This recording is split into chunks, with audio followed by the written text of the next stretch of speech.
আপনি রাতে শুয়ে আছেন, মনের মধ্যে অনেক কথা, হয়তো অনেক দোয়া আছে, চাওয়া পাওয়া আছে, কষ্ট যন্ত্রণা আছে। আপনি মনে মনে আল্লাহকে ডাকছেন, ডাকতে ডাকতে আপনার চোখ দিয়ে পানি বের হয়ে গেল। আপনি বুঝে নিয়েন ঠিক ওই মুহূর্তে আল্লাহ আপনাকে স্মরণ করেছে এবং আল্লাহ আমাদের খুব কাছে আছে। ওয়াইদা সাআলাকা ইবাদি আন্নী ফাইন্নী করিব। নবী বলে দাও, তোমাকে যখন আমার বান্দারা আমার সম্পর্কে জিজ্ঞেস করে বলে দাও যে আমি খুব কাছে আছি। উজিবু দাওয়াতাদ দাঈ ইযা দাআন। দোয়াকারী যখন আমাকে ডাকে আমি তার দোয়া শুনি। আল্লাহ আমাদের খুব কাছে আছেন। কত কাছে? যদি আপনি মনে মনে আল্লাহকে স্মরণ করেন, আল্লাহ মনে মনে আপনাকে স্মরণ করবেন। যদি আপনি একটা সমাবেশের মধ্যে আল্লাহকে স্মরণ করেন, আল্লাহ এর চেয়ে উত্তম সমাবেশে আমাদের কথা স্মরণ করবেন। আল্লাহ পাক এত কাছে আছেন যে প্রত্যেক রাতের শেষ অংশে আল্লাহ পাক প্রথম আকাশে নেমে আসেন। আল্লাহর নেমে আসাটা কেমন সেটা আমরা ব্যাখ্যা করতে পারবো না। এটা ব্যাখ্যা করার জ্ঞান যোগ্যতা কোনোটাই আমাদের নেই। এই সময় আল্লাহ পাক আহ্বান করতে থাকেন বান্দাদের উদ্দেশ্যে, কে আছো আমার কাছে কিছু চাইবে, আমি তোমাকে সেটা প্রদান করব। কে আছো আমার কাছে কিছু দোয়া করবে, আমি তোমার দোয়া শ্রবণ করব।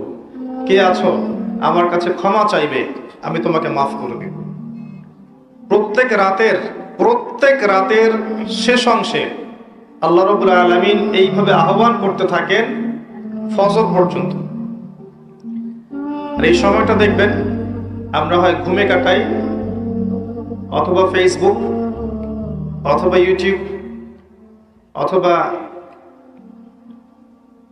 ক্যাসিনোর মধ্যে, কেউ জুয়াখানায়, কেউ পতিতালয়ে, কেউ আল্লাহ বিরোধী পরিকল্পনা করতে ব্যস্ত থাকে। কিন্তু আল্লাহ পাক প্রত্যেক রাতে তার বান্দাদের উদ্দেশ্যে এই আহ্বানটা করে থাকেন। আল্লাহ পাক এত কাছে। মানুষ সেই আল্লাহকে ভুলে গেছে যেই আল্লাহ পাক ছাড়া ইবাদত পাওয়ার যোগ্য দ্বিতীয় কোনো ইলাহ নেই। এক সময় যে আল্লাহ ছিলেন আর কিচ্ছু ছিল না, শুধু আল্লাহ ছিলেন, আর কিছুই ছিল না। এই মহাবিশ্বের কিচ্ছু ছিল না। এক সময় শুধু আল্লাহ থাকবেন, এই মহাবিশ্বের কিচ্ছু থাকবে না। কুল্লু মান আলাইহা ফান ওয়া ইয়াবকা ওয়াজহু রাব্বিকা যুল জালালি ওয়াল ইকরাম। প্রত্যেকটা বিষয় বস্তু ফানা হয়ে যাবে, শুধুমাত্র আল্লাহ রাব্বুল আলামিনের সত্তাটা বাকি থাকবেন। আল্লাহ পাক সূরা আর রহমানে একটা আয়াত বারবার বলেছেন, ফাবিআইয়ি আলাই রাব্বিকুমা তুকাযিবান।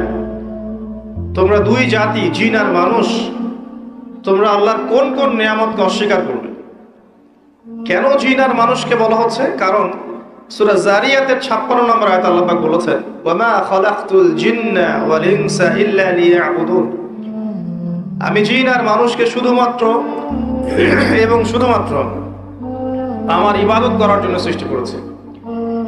এই কারণে জিন আর মানুষকে উদ্দেশ্য করে আল্লাহ পাক সূরা আর রহমানে বারবার বলছেন, তোমরা আমার কোন কোন নিয়ামতকে অস্বীকার করবে। আল্লাহ রাব্বুল আলামিন এই সূরার মধ্যে বলেছেন যে আল্লাহ পাক তার সৃষ্টির এই যে কাজ, এতে ব্যস্ত থাকেন, প্রত্যেকটা মুহূর্ত তিনি ব্যস্ত থাকেন। তবে সানাফরুগু লাকুম আইয়ুহাস সাকালান, শীঘ্রই তোমাদের দুই জাতির জন্য আমি ফারেক হচ্ছি, দাঁড়াও। তোমাদের বোঝাপড়ার জন্য শীঘ্রই আমি ফারেক হচ্ছি, থামো। সানাফরুগু লাকুম আইয়ুহাস সাকালান। এই আয়াতটা এই সূরার মধ্যে একটা ভয়ঙ্কর আয়াত। আল্লাহ পাক জিন আর মানুষকে বলছেন, আমি বিজি আমার কাজে, কিন্তু তোমাদের জন্য আমি শীঘ্রই ফারেক হব। কিয়ামত ঘটানোর পরে তোমাদের হিসেব নিকেশের জন্য আমি শীঘ্রই নিজেকে ফারেক করছি। ওয়েট করতে থাক, জাস্ট ওয়েট এন্ড সি। মানুষ সে আল্লাহকে ভুলে গেছে যে আল্লাহ রাব্বুল আলামিন এখন জানেন যে আপনি কতদিন বাঁচবেন, জীবনে কি করবেন, কোন দিন আপনি কোন কোন বেলায় কি কি খাবার খাবেন, কোথায় কোথায় আপনি কি কি পাপ করবেন এবং কোথায় কোথায় আপনি কি কি পুণ্য করবেন, আল্লাহ পাক এখনই জানেন। আল্লাহ পাক জানেন আমাদের মধ্যে এখানে বসে থাকা প্রত্যেকটা মানুষ কে কোথায় কিভাবে মারা যাবে, কার জীবনে কি আছে, কার পরকালে কি আছে। আমাদের এখানকার মানুষদের মধ্যে কে কবরের প্রশ্নের উত্তর দিতে পারবে কি পারবে না, আল্লাহ এখনই জানেন। আল্লাহ পাক এখনই জানেন, এই মুহূর্তেই জানেন যে আমাদের মধ্যে কয়জন মানুষ এখানকার মধ্যে জান্নাতে যাবে। আর জান্নাতে যাওয়ার কোটি কোটি বছর পরে ওই বান্দারা কি কি নিয়ামত ভোগ করবে, আল্লাহ পাক এখনই রাইট নাও সেটা জানেন। আপনাকে আমি আল্লাহ চিনাচ্ছি, আল্লাহ পাক সেই সত্তা যে আমাদের মধ্যে কে কে জাহান্নামে যাবে বা যাবে কি যাবে না, আল্লাহ পাক এই মুহূর্তে সেটা জানেন। এবং জাহান্নামে যাওয়ার কোটি কোটি বছর পর তাদেরকে কি শাস্তি দেওয়া হবে, আল্লাহ এখনই সেটা জানেন।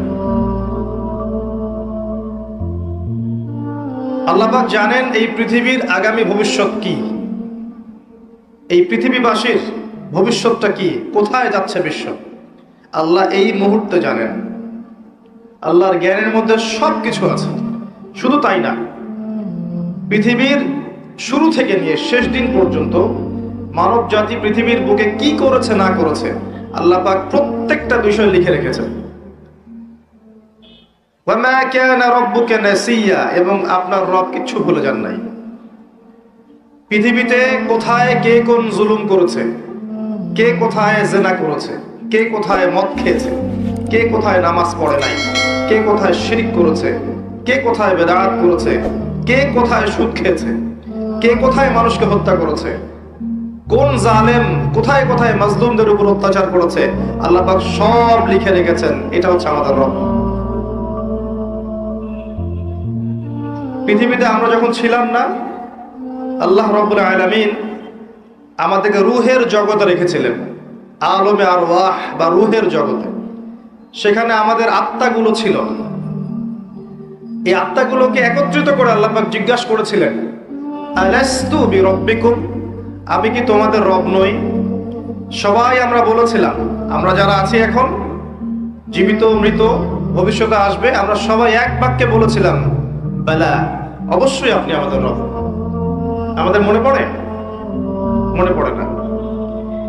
এই কথাটা মনে করিয়ে দেওয়ার জন্যই আল্লাহ পাক প্রত্যেক যুগে যুগে অসংখ্য নবী রাসূল পাঠিয়েছেন, আসমানি কিতাব পাঠিয়েছেন, যাতে করে ওই কথাটা মনে করিয়ে দেওয়া যায়। কথা বুঝতে পারছেন? আলাস্তু বিরাব্বিকুম, আমরা বলেছিলাম বালা, অবশ্যই আপনি আমার রব। সেখান থেকে আমাদের এই যে মাটির দেহ, এর মধ্যে রূহ দেয়া হলো। মাটির দেহটা কিন্তু আপনি না, ওই রূহটা হচ্ছেন আপনি। কারণ আপনার দেহটা পচে যাবে, আপনার আমার দেহের সৌন্দর্য থাকবে, বয়স থাকবে, পচে যাবে, নষ্ট হয়ে যাবে। আপনার রূহ এটা কিন্তু মরবে না। ওই রূহের জগৎ থেকে রূহটা পাঠানো হয়েছে মায়ের গর্ভে। মায়ের গর্ভ থেকে এই যে দুনিয়ার জীবনে, দুনিয়ার জীবন থেকে হয় ইল্লিনে যাবে, না হলে সিজ্জিনে। তারপরে আবার রূহটাকে দেহে ফেরত দেওয়া হবে কিয়ামতের দিন।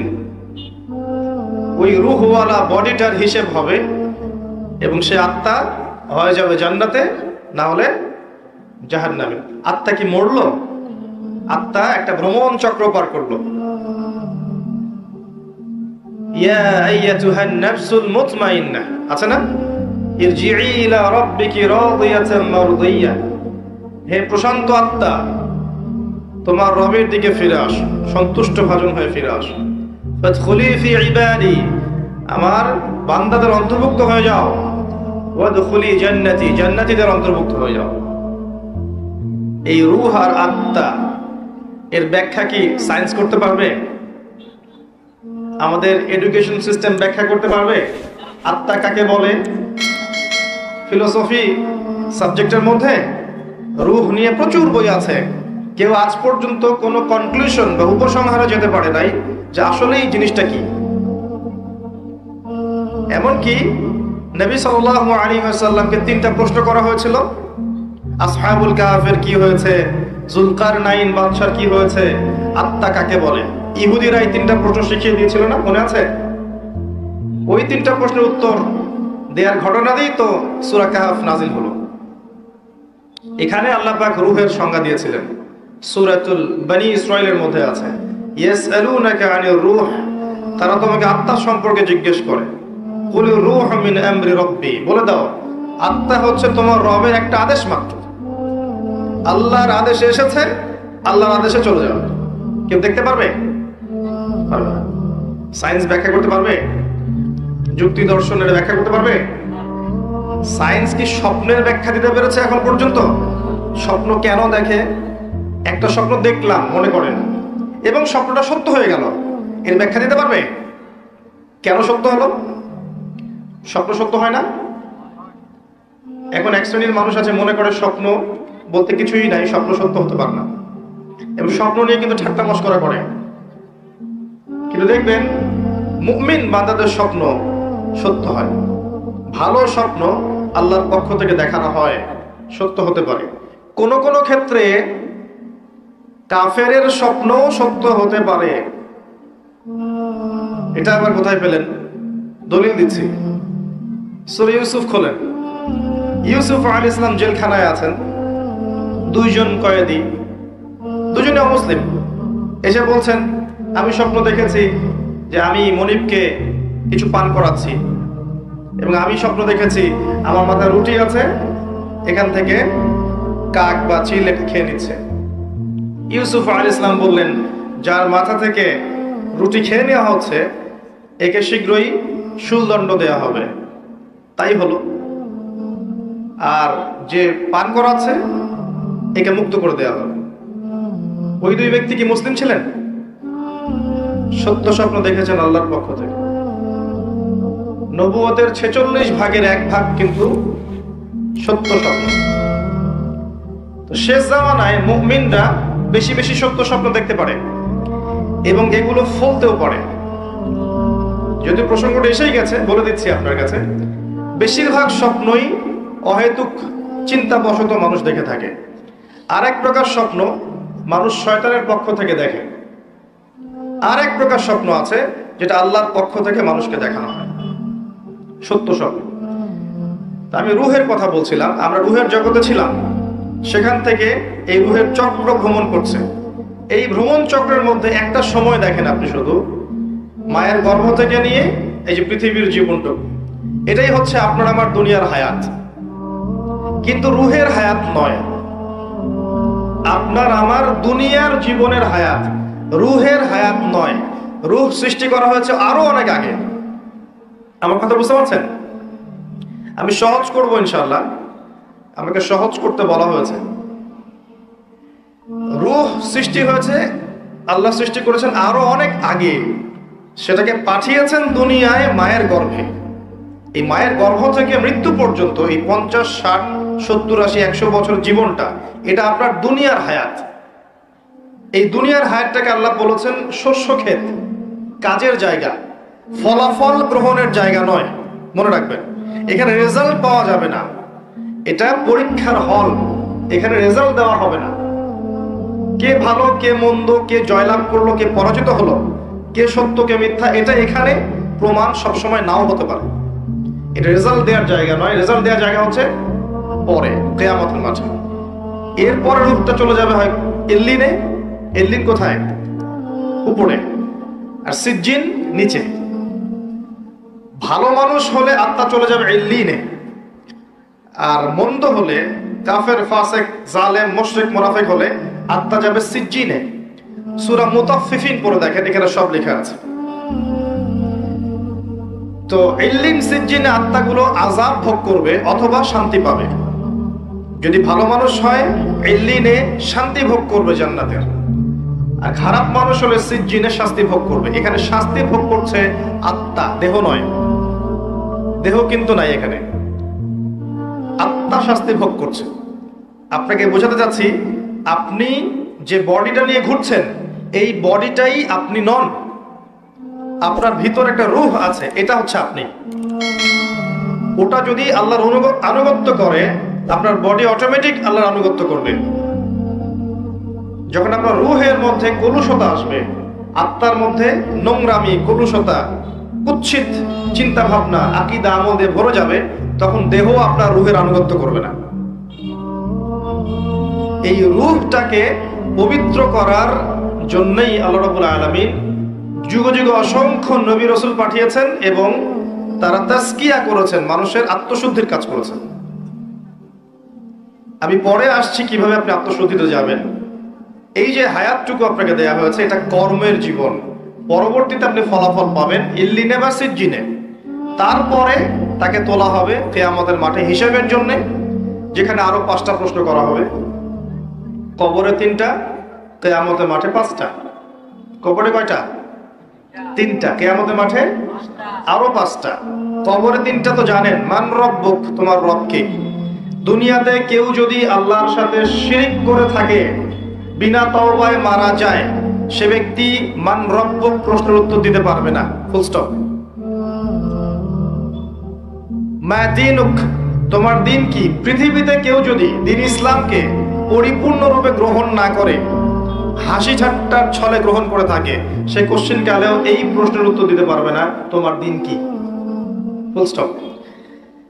মান নবিয়ুক বা মান হাদা রাজুলু বুইসা ফীকুম, পৃথিবীতে কেউ যদি নবী সাল্লাল্লাহু আলাইহি ওয়াসাল্লামের সুন্নতের উপর না থাকে, অন্যের আদর্শ গ্রহণ করে তাকে বাদ দিয়ে, সে কোশ্চেন কালেও এই প্রশ্নের উত্তর দিতে পারবে না, ফুল স্টপ। যারা তাওহীদের উপর থাকবে তারা মান রব্বুক উত্তর দিতে পারবে। যারা দ্বীন ইসলামকে পরিপূর্ণরূপে গ্রহণ করবে তারা মা দীনুক উত্তর দিতে পারবে। যারা পৃথিবীতে শুধু নবী সাল্লাল্লাহু আলাইহি ওয়াসাল্লামের সুন্নাহর উপর চলবে, অন্য কাউকে আদর্শরূপে গ্রহণ করবে না, তারা মান নবিয়ুক উত্তর দিতে পারবে ইনশাআল্লাহ। এরপরে আরো একটা প্রশ্ন করা হবে, যদি 3টা পারা যায়, তুমি কিভাবে এগুলো জানলে? এগুলো তো সবাই জানে না। হয়তো 999 জন মানুষই বলতে পারবে না এই 3টা প্রশ্নের উত্তর কি কি। এই ইকুয়েশনটা কোথায় পেলাম? এটা পেলাম ওই হাদিস থেকে। কিয়ামতের মাঠে আদম আলাইহিস সালামকে ডাকা হবে, ডেকে বলা হবে তোমার সন্তানদের মধ্য থেকে জাহান্নামীদেরকে আলাদা করে দাও। আদম আলাইহিস সালাম বলবেন কতজনকে হে আল্লাহ? আল্লাহ বলবেন 1999 জনকে জাহান্নামের জন্য আলাদা করে দাও। নাউযুবিল্লাহ ওয়া ইন্না লিল্লাহি ওয়া ইন্না ইলাইহি রাজিউন। সহিহ বুখারীর হাদিস, 4 বার এসেছে হাদিসটা। তো পার্সেন্টেজটা আপনি বোঝেন। বেশিরভাগ মানুষই কবরের প্রশ্নের উত্তর দিতে পারবে না। তার মানে বেশিরভাগ মানুষ এই দুনিয়ার জীবনে, উম্মতে মুহাম্মাদের এই দুনিয়ার জীবনে শিরিক করবে, দ্বীন ইসলামকে পরিপূর্ণরূপে গ্রহণ করবে না এবং নবীর আদর্শ ছেড়ে অন্য আদর্শ গ্রহণ করবে। এটা হবে এই উম্মতের ক্ষেত্রে, এটা হবে।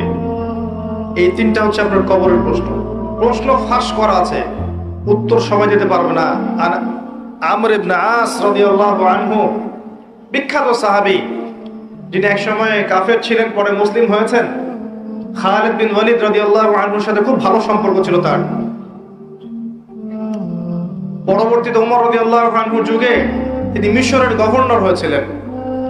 মৃত্যুর সময় তিনি বলছেন যে একটা সময় ছিল যখন আমরা জাহেলিয়াতের মধ্যে ছিলাম, আল্লাহ যদি তখন আমার মৌত দিতেন তাহলে জাহান্নাম ছাড়া কোনো গতি ছিল না। এরপর আমি ইসলামের মধ্যে আসলাম এবং ভালো আমল করতে থাকলাম। এমন আমল করছিলাম যে ওই সময় যদি আল্লাহ আমার মৌত দিতেন তাহলে আমি হয়তো জান্নাতের ব্যাপারে নিশ্চিত থাকতে পারতাম। এরপরে আসলো কিছু কিছু ফিতনা, এখন আমি সেই ফিতনার যুগে মারা যাচ্ছি, আমি জানি না আমার সাথে কি হবে। বিখ্যাত সাহাবী আমর ইবনে আস রাদিয়াল্লাহু আনহুর কথা এটা। তিনি তখন বললেন, আমার মৃত্যুর পরে তোমরা আমার কবরের পাশে বসে থেকো, তাড়াতাড়ি চলে যেও না। আমার কবরের পাশে বসে থেকো, তাড়াতাড়ি চলে যেও না। একটা উট জবাই করে গোশতগুলো বন্টন করতে যত সময় লাগে, এতটুকু সময় তোমরা বসে থেকো, যাতে আমি প্রশ্ন উত্তরের প্রিপারেশন নিতে পারি। বিখ্যাত সাহাবীর উক্তি। উসমান রাদিয়াল্লাহু তাআলা আনহু জান্নাত জাহান্নামের বর্ণনা শুনে কাঁদতেন না। যখন কবরের কথা আলোচনা হতো, কবরস্থানে যেতেন, দরদর করে কাঁদতে থাকতেন। এরপর একটা সভ্যতা আসলো, আধুনিক সভ্যতা, যে সভ্যতা কবরস্থানকে লোকালিটি থেকে অনেক দূরে সরিয়ে দিল। সমাজ একটা, গ্রাম একটা, কবরস্থান অনেক দূরে। মানুষ মারা গেলে তাকে দূরে কবর দিতে যেতে হয়, তাই না? আর ওই যুগে এমন ছিল, কবরস্থান ছিল মসজিদের পাশে। এখনো দেখবেন নববী, মসজিদ নববীর পিছনে আছে না বাকিউল গারকাত, সাহাবীদের কবর। কারণ ছিল, যখন মানুষ এটা অতিক্রম করবে প্রতিদিন নামাজ পড়তে যাওয়ার সময় 5 বার করে, তার মধ্যে পরকালের ফিকির হবে, কবরের কথা চিন্তা থাকবে, কান্না আসবে, দুনিয়ার জীবন এর তুচ্ছতা সম্পর্কে আমাদের ধারণা আসবে। একটা দাজ্জালীয় সভ্যতা যখন আসলো, এই সভ্যতা কবরস্থানকে আস্তে আস্তে দূরে সরিয়েছিল। এখন বছরে একটা দিনও আপনারা কবরস্থানে যান কিনা সন্দেহ আছে। তাই মৌতের কথা মানুষের স্মরণ হয় না। আর তারা চায় যে আমরা মৃত্যুকে ভুলে যাই, তারা চায় যে আমরা মৌতকে ভুলে যাই, দুনিয়ার ভোগ বিলাস নিয়ে ব্যস্ত থাকি। এতে করে ওদের উদ্দেশ্য সফল হবে এবং আমাদেরকে ডমিনেট করা ওদের জন্য সহজ হবে। এই যুগে যা যা হচ্ছে, এগুলো কোনোটাই এমনি এমনি হয়নি। প্রত্যেকটা ঘটনার পিছনে কোনো না কোনো বিষয় আছে। এটা বুঝতে হলে আপনার নূর লাগবে। আমি বারবার একটা কথা বলেছিলাম, নূর লাগবে। নবীজি বলেছেন সাল্লাল্লাহু আলাইহি ওয়াসাল্লাম, ফিতনাটা এত ভয়াবহ হবে, অন্ধকার রাতে কালো পাথরের উপর কালো পিঁপড়া নীরবে হেঁটে গেলে যেমন হয়, ফিতনার ব্যাপারটা তেমন হবে। এত ডিফিকাল্ট। এখন আপনার পিএইচডি করার প্রয়োজন নাই যে এই ফিতনা চিনতে হলে আপনার কি লাগবে। কি লাগবে বলেন? আলো, নূর। আলো থাকলে আপনি দেখতে পাচ্ছেন, এই তো। এই নূর ওই কলুষিত আত্মা অর্জন করতে পারবে না।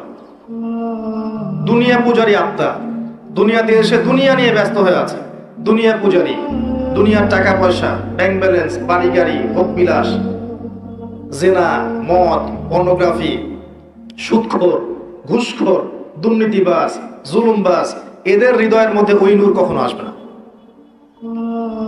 হৃদয় যদি এগুলো থেকে পবিত্র হতে পারে, তবে নিয়ে এর মধ্যে নূর আসতে পারে। হৃদয়কে এগুলো থেকে পবিত্র করার পর মনের মধ্যে যে হিংসাগুলো আছে, গীবত, তহমত, সমালোচনা, অহংকার, এগুলো সংস্কৃতিগুলো আছে, এগুলো ত্যাগ করার পরে যখন মানুষ কোরআন ধরবে, হাদিস পড়বে, নামাজি হবে, তাহাজ্জুদ গোজার হবে, সুন্নাহর পাবন্দ হবে, হালাল খাবে, আদর্শ পরিবার গড়বে, ইসলামিক সমাজ গড়বে, আত্মশুদ্ধি অর্জন করবে, বেশি বেশি তেলাওয়াত করবে, জিকির আজগার করবে, আল্লাহকে ডাকবে, আল্লাহর ধ্যান করবে, আল্লাহর জিকির করবে, তাসবিহ তাহলিল করবে, মৌতকে স্মরণ করবে, পরকালকে স্মরণ করবে, প্রত্যেকটা কাজ আল্লাহকে সন্তুষ্ট করার জন্য করবে, তখন দেখবেন এই কলবগুলোর মধ্যে কি আসবে? আল্লাহর নূর আসবে ইনশাআল্লাহ।